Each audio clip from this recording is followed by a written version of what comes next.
Praise the lord. ప్రియమైన మీకు ప్రభైన యేసు క్రీస్తు నామములు శుభములు తెలియజేస్తూ ఉన్నాను.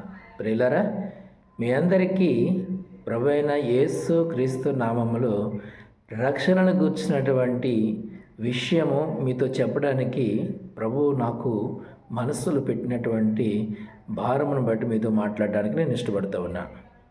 ఈ విషయమై మీరందరూ కూడా ఆలోచించాలని, మీరందరికీ కూడా దేవుని రక్షణ ఎంత ఆవశ్యకత మనకు ఉందో మనం ఎరగాల్సిన వారమై ఉన్నాం. చూడండి, శరీరానికి రక్షణ కావాలి కాబట్టి మన వస్త్రములు ధరించుకుంటున్నాం. మన తల ఎంట్రుకలకు రక్షణ కావాలి కాబట్టి మన నూనెను అంటి వాటిని సంరక్షించుకుంటూ ఉన్నాం. పళ్ళకు రక్షణ అవసరం కాబట్టి ప్రతిరోజు కూడా మనం పేస్ట్ పెట్టి పళ్ళను శుభ్రపరచుకొని మన పళ్ళను శుభ్రపరచుకుంటున్నాం. అలాగే నోటి నుండి దుర్వాసన రాకుండా మనం దాన్ని శుభ్రపరచుకుంటూ ఉన్నాం. ముఖమును శుభ్రపరచుకొని సోపు పెట్టి మొత్తం దాన్ని శుభ్రపరచుకొని మన ముఖమును కూడా శుభ్రపరచుకుంటున్నాం. శరీరానికి రక్షణ మనం ఇస్తూ ఉన్నాం, తలకు రక్షణ ఇస్తూ ఉన్నాం, మోకానికి రక్షణ ఇస్తున్నాం. అలాగే నీ ఆత్మకు రక్షణ అవసరమని నువ్వు గుర్తెరగాల్సిన అవసరత ఎంతైనా ఉంది అని చెప్పడానికి ఈరోజు మీ ముందుకు రావటం జరిగింది. రక్షణ మనకు లేకపోతే మన ఇంటికి కూడా మనం రక్షణ కలుగజేసుకోవడం కోసం ఇప్పుడు సీసీ కెమెరాలు పెట్టుకుని దొంగల యొక్క రాకను మనం గుర్తించడం కోసం, మరి అన్ని విషయాలలో కూడా జాగ్రత్త పొందడం కోసం మనం సీసీ కెమెరాలను ఏర్పాటు చేసుకుంటున్నాం. పూర్వమందు అయితే మనం ప్రహారీ గోడలను కట్టుకుని మనము ఆ ఇంటికి రక్షణ కలుగజేసుకునే వాళ్ళం. ఇప్పుడు ప్రహారీ గోడ మనకు రక్షణ ఇవ్వలేకపోతుందని ఎరిగి ఈ సీసీ కెమెరాలు అనే వాటిని మనం ఏర్పాటు చేసుకోవడం జరిగింది.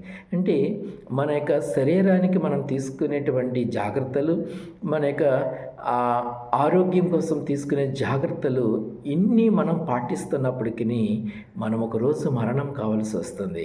ఈ మరణమునకు దారి తీయక మునిపే, ఆ మరణము మన జీవితంలో సంభవించక మునిపే మనము మనస్సు కలిగి ఉన్నామని, ఆత్మను కలిగి ఉన్నామని గుర్తిరిగి ఆ ఆత్మకు కూడా రక్షణ ఎంతో అవసరమై ఉన్నది అని చెప్పేసి మనం గుర్తెరగాల్సిన వారమై ఉన్నాం.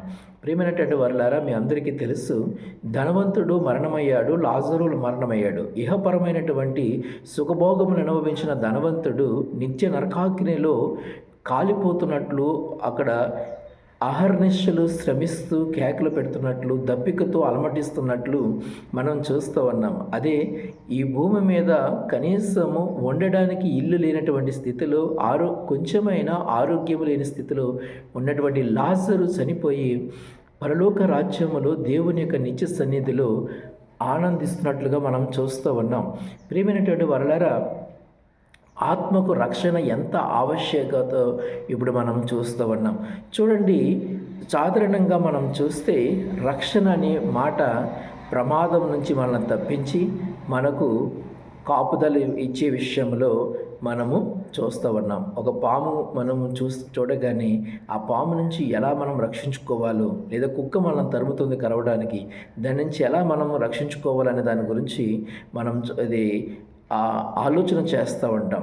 అంటే రక్షణ అనేది మనలను ప్రమాదం నుంచి తప్పించేది గాను, మనలను కాపాడేది గాను ఉంది అని మనము ఎరుగుతూ ఉన్నాం. గ్రీక్ భాషలో మనం చూస్తే సొటేరియా అనే పదమును దీనికోసం రక్షణ అనే మాటకు వాడడం జరిగింది.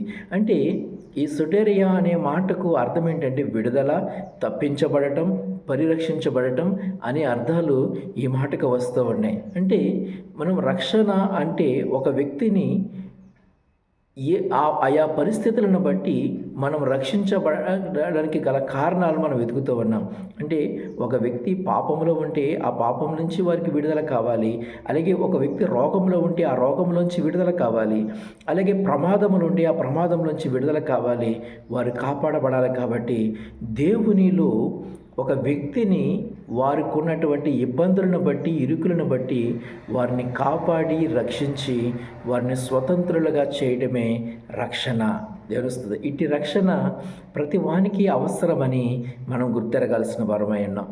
సరే, ఈ రక్షణ దేని నుంచి మనకు కలుగుతుందో అనే దాని గురించి మనము కొన్ని నేర్చుకుందాం. చూడండి, మత్తయి సువార్త 1:21 చూస్తే అక్కడ రాయబడి ఉంది, తన ప్రజలను వారి పాపముల నుండి రక్షించును. చూడండి, ప్రజలందరూ కూడా పాపముతో నిండిపోయి ఉన్నారు. కాబట్టి ఆ ప్రజలకు రక్షణ అవసరమని దేవుడు ఎంచి వారి ప్రజలను ఆయన పాపం నుంచి విడిపించడానికి ఈ భూమి మీదకి రావటం జరిగింది. ఆ ప్రజల కొరకు తన రక్తాన్ని సిందించి ఆ రక్తం చేత ఆ ప్రజల యొక్క పాపము నుంచి విడుదల చేసి వారి ఆత్మకు రక్షణ ఇవ్వాలని ప్రభువు యొక్క ఉద్దేశంతో ఈ భూమి మీదకి రావడం జరిగింది. అంటే రక్షణ దేనికి అవసరమైందంటే మన పాపం నుంచి విడుదల పొందడానికి మనకు రక్షణ అవసరము. ఇంకా రెండోది కూడా చూస్తే రోమాపత్రిక 5:9 కూడా చూస్తే ఉగ్రత నుంచి కూడా, దేవుని యొక్క ఉగ్రత నుంచి మనం రక్షించబడటానికి ఈ రక్షణ ఎంతో ఆవశ్యకతని మనం గుర్తెరగాలి. మరింత నిశ్చయముగా ఆయన ద్వారా ఉగ్రత నుండి రక్షింపబడుతాము. చూడండి, దేవుని యొక్క ఉగ్రత నుంచి ప్రతి మనుషుడు కూడా తప్పించబడాలంటే ఆయన ఇచ్చే రక్షణ ద్వారా తప్ప మరి దేని ద్వారా ఇది సొంతం కాదు అని మనం గుర్తెరగాలి. ఇక మూడోదిగా చూస్తే 2 తిమోతి 2:26 చూస్తే సాతాను వేసేటువంటి కుయుక్తుల నుంచి కూడా మనం విడుదల పొందుకోవడం కోసం రక్షణ అవసరం.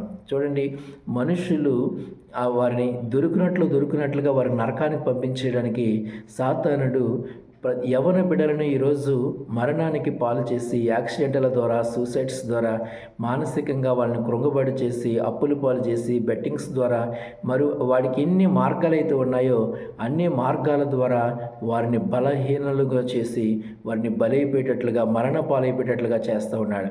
ఈ సాతానుడి యొక్క ఉచ్చుల నుంచి కూడా మనం తప్పించబడటం కోసం మనకు రక్షణ ఆవశ్యకత ఉంది. ఎందుకంటే సాతాను తన ఇష్టం చెప్పున చెరపట్టిన వారు వాని ఉరిలో నుండి తప్పించుకుని రక్షణ పొందాల్సిన ఆవశ్యకత ఉంది అని మనం గుర్తెరగాలి. ఇక 4వది కూడా చూస్తే హెబ్రీ పత్రిక 5:7 ఆత్మీయ మరణము నుండి మనం రక్షించబడాలి. తను మరణం నుండి రక్షింపగలవానికి, చూడండి, మనలను మరణము నుండి రక్షించగలిగిన ప్రభువైన యేసు క్రీస్తు ద్వారా రక్షణ పొందుకుని మనము విడుదల పొందుకోవలసిన ఆవశ్యకత ఉంది అని చెప్పేసి మనం ఎరగాల్సిన వారమై ఉన్నాం. అలాగే చూస్తే గల్తీల పత్రిక 1:4 నుండి దుష్ట యుగము నుండి మనము విడుదల పొందుకుని రక్షించబడాలి. మనలను ప్రస్తుత దుష్ట కాలంలో నుండి విమోచింపవలనని ప్రభువైన యేసు క్రీస్తు తన రక్షణ మనకు దయచేసి, తన కాపుదల ఇచ్చి, తన భద్రతనిచ్చి మన ప్రాణ, ఆత్మ, శరీరాలను రక్షించు పనిలో ప్రభువైన యేసు క్రీస్తు దేవుడు ఉన్నారు. కాబట్టి ఈ దుష్టుని యొక్క కాపుదలలోంచి, వాడి యొక్క కబంధ హస్తాలలోంచి మనము విడుదల పొంది రక్షించబడాలనేటువంటి ఆవశ్యకత ఉంది అని చెప్పేసి మనం నేర్చుకోవాల్సిన వారమై ఉన్నాం. అలాగే నేను చూస్తే యోధా పత్రిక 23:1 చూస్తే నిత్య నరకాగ్నిలోంచి మనము విడుదల పొందుకుని రక్షించబడవలసిన ఆవశ్యకత ఉంది అని మనం ఎరగాల్సిన వారమై ఉన్నాం. అగ్నిలో నుండి లాగినట్లు కొందరిని రక్షించుడి. చూడండి, మనము రక్షించబడటానికి, ఆ పాపపు బంధకాల్లోంచి విడుదల పొందుకోవడం కోసం మనం యేసును ఆశ్రయించి యేసు మీద ఆధారపడి రక్షణలోనికి అడుగు పెట్టాల్సిన ఆవశ్యకత ఉంది అని ఈ మాటను బట్టి మనకు అర్థమవుతుంది. ఇంకా చూస్తే రోమపత్రిక 7:6 కూడా చూస్తే ధర్మశాస్త్రపు నిబంధనల్లోంచి కూడా మనము విడుదల పొంది రక్షించబడాల్సిన, ఇప్పుడైతే దాని విషయమై చనిపోయిన వారమై ధర్మశాస్త్రం నుండి విడుదల పొందితేమి.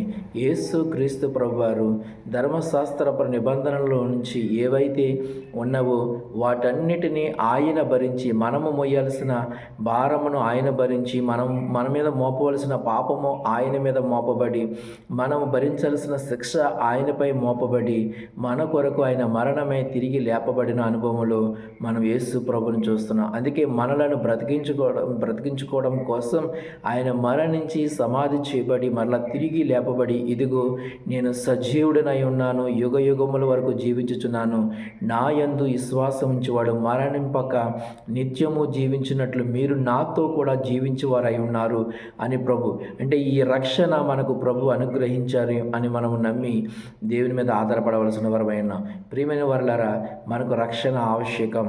దేవుడు రక్షణ లేకపోతే మన ఆత్మ నిత్య నరకాగ్నిలోకి వెళ్ళిపోవలసి వస్తుంది అన్నటువంటి విషయం మనం చూస్తూ ఉన్నాం. కాబట్టి ఈ రక్షణ మన శరీరానికి మనం ఎంత ప్రాముఖ్యత ఇస్తున్నామో ఆత్మకు కూడా ప్రాముఖ్యత.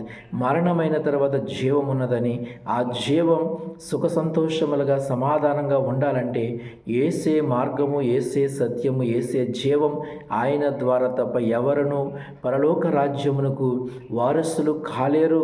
ఆయనతో కూడా మనం పరలోక రాజ్యానికి వెళ్ళాల్సిన వారమై ఉన్నామని గుర్తెరిగి ఆయనను నమ్ముకుందాం, ఆయనను ఆశ్రయిద్దాం, ఆయన ఇచ్చే రక్షణ పొందుకుందాం. రక్షణ అనేది ఒక వరం. అది ప్రభువు అయిన యేసు క్రీస్తు ద్వారా మాత్రమే మనకు సొంతం చేయబడుతుంది. ఈ విషయమును మనం గుర్తెరిగి రక్షించబడదాం, రక్షణ పొందుకుందాం. ప్రభు అయినటువంటి యేసు క్రీస్తు నామం ద్వారా, ఆయన బాప్తిష్యం అనేటువంటి నీటి బాప్తిష్యం ద్వారా, పరిశుద్ధాత్మ అభిషేకము ద్వారా మనము రక్షణ పొందుకుని ప్రభువుని అనుసరించుదాం. ఆయన చూపు మార్గంలో నడుద్దాం. మన ప్రాణ ఆత్మ శరీరాలను ప్రభుకు అర్పించుకుందాం. ఆయన పూర్ణ అధికారమునకు మనము అంగీకారముగా ఆయనకు అప్పగించబడి మన ప్రాణ ఆత్మ శరీరాలను ప్రభువు చేతిలో పెట్టి ఆయన ఏలుబడిలో మనమందరం కూడా ముందుకు కొనసాగుదాం, రక్షించబడదాం. అటు కృప మనందరికీ ప్రభువు నామములో అనుగ్రహించబడిన కాక. చిన్న ప్రార్థన. పరిశుద్ధమైన తండ్రి, నా యేసయ్య, యేసు క్రీస్తు నీ నామములో మా ప్రాణాత్మ శరీరాలకు రక్షణ అనుగ్రహించు సమర్థుడవు కాబట్టి నీ నామము తప్ప మాకు వేరే ఆధారము లేదు ప్రభా. నీ నామమును మేము వస్త్రములాగా, ఒక ఆయుధములాగా మా ప్రాణాత్మ శరీరాలకు ధరింప చేసుకుంటూ ఉండగా నీ పూర్ణాధికారముతో మాపై ఏలుబడి చేసి మాలో నిలిచి ఉన్న ప్రతి పాపము, శాపము, తెగులు అన్నిటినీ పవిత్రపరిచి నీతిమంతులుగా చేసి నీ నామ మహిమార్థమే ఈ భూమి మీద బ్రతుకున్నంత కాలము నీ బిడలముగా బ్రతికి రక్షణలో మేము అయా నా తండ్రి ఆనందించచ్చు.